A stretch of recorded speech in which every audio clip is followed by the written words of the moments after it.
सशस्त्र सीमा बल एसएसबी में भर्ती का दावा कर चर्चा में आई डोमा निवासी नगमा खातून अब सवालों के घेरे में आ गई हैं। स्थानीय लोगों और मीडिया की पड़ताल के बाद कई तथ्य सामने आए हैं जो इस दावे पर संदेह पैदा कर रहे हैं।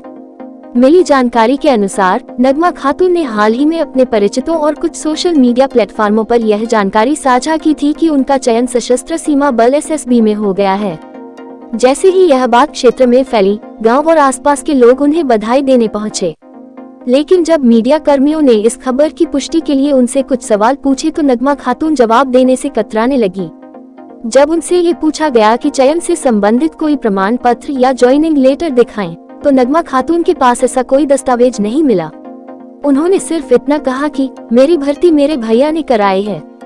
जब पत्रकारों ने उनसे उनके भैया का नाम, पद, स्थान और संपर्क नंबर पूछा तो उन्होंने जवाब दिया कि नाम तो अवगत है लेकिन नंबर मेरे पास नहीं है। इस जवाब से स्थिति और अधिक संदेहास्पद हो गई।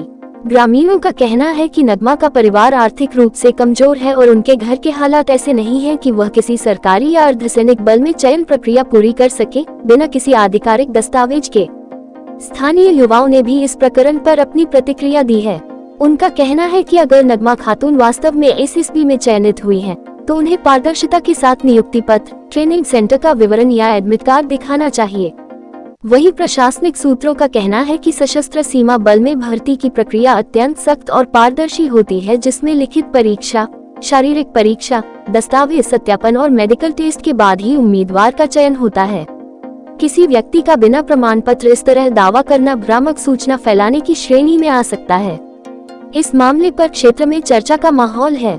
कई लोग इसे झूठी प्रसिद्धि पाने का प्रयास मान रहे हैं, तो कुछ लोग कह रहे हैं कि शायद नगमा खातून किसी धोखाधड़ी का शिकार हुई हों।